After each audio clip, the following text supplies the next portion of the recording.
नाग यूं ही नहीं कहलाते देवता। भले ही विदेशी नागरिक भारत को सांप और सपेरों का देश बताकर हमारे देश का मजाक बनाते हैं, मगर हमारे लिए सांप नाग देवता हैं जिनकी पूजा की जाती है।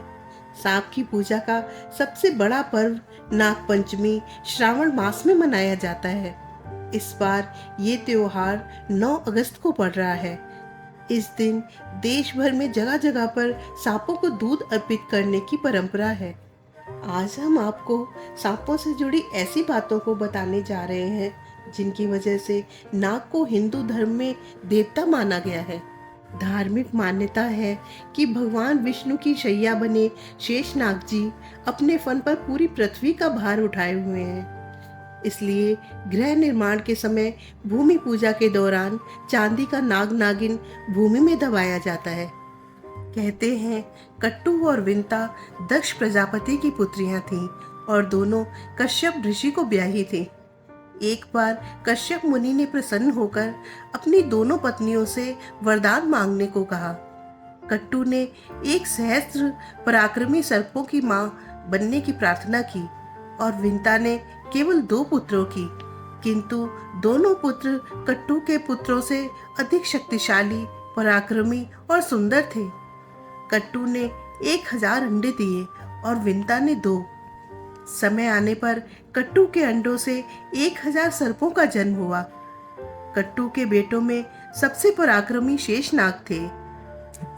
शेषनाग ने जब देखा कि उनकी माता व भाइयों ने मिलकर विंता के साथ छल किया है, तो उन्होंने अपनी माँ और भाइयों का साथ छोड़कर हिमालय पर जाकर ब्रह्मा जी की तपस्या करने का निर्णय किया। शेषनाग ने जब देखा कि उनकी माता व भाइयों ने मिलकर विंता के साथ छल किया है, तो वो अपनी माँ और भाइयों का साथ छोड़कर हिमालय पर जाकर ब्रह्मा जी की तपस्या करने लगे। उनकी तपस्या से प्रसन्न होकर ब्रह्मा जी प्रकट हुए और शेषनाग को वरदान दिया कि उनकी बुद्धि कभी धर्म से नहीं भटकेगी। साथ ही ब्रह्मा जी ने शेषनाग को एक और जिम्मेदारी सौंपी।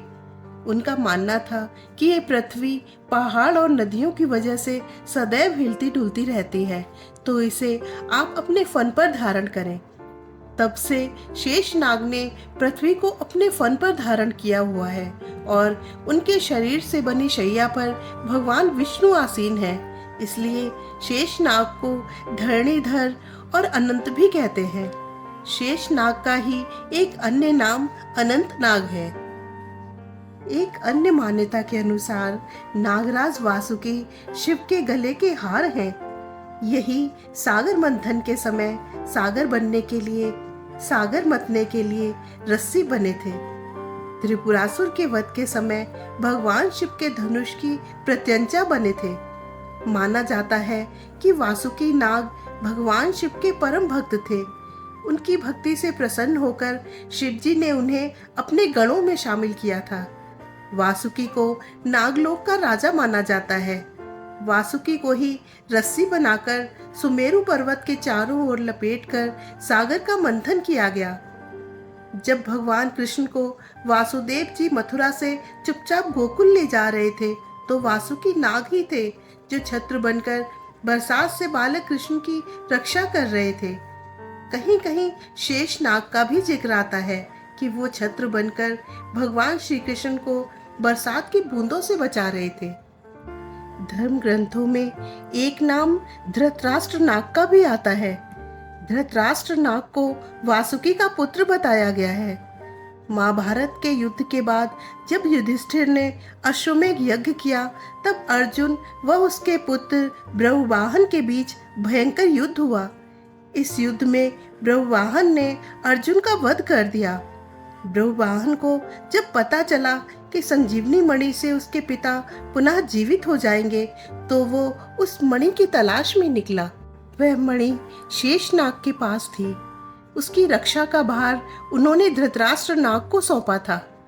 ब्रह्मवाहन ने जब धृतराष्ट्र से वो मणि मांगी, तो उसने देने से इनकार कर दिया। तब उन दोनों के बीच भयंकर युद्ध हुआ और ब्रह्मवाहन ने धृतराष्ट्र से वो मणि छीन ली। इस मणि के उपयोग से अर्जुन पुनः जीवित हो पाए। अब बात करते हैं तक्षक नाग की।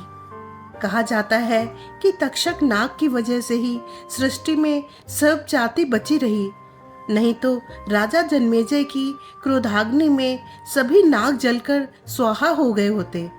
ऐसी मान्यता है कि तक्षक नाग ने ही तक्षशिला की स्थापना की थी। बाद में यही तक्षशिला तक्षशिला के नाम से विख्यात हुआ। तक्षक नाग नागवंश के शक्तिशाली नागों में से एक माना जाता है। ऐसी भी कथा है कि पहले नागराज शेषनाग हुए, फिर वासुकी और फिर तक्षक भी नागों के राजा हुए। ग्रंथों के अनुसार तक्षक ही भगवान शिव के गले में लिपटा रहता है। इनके कारण ही नाग पंचमी के दिन नागों की पूजा होती है। फ्रेंड्स, आपको मेरा ये प्रयास कैसा लगा? प्लीज कमेंट करके जरूर बताएं। और अगर पसंद आया हो तो इसे लाइक, शेयर और सब्सक्राइब करें। Thank you.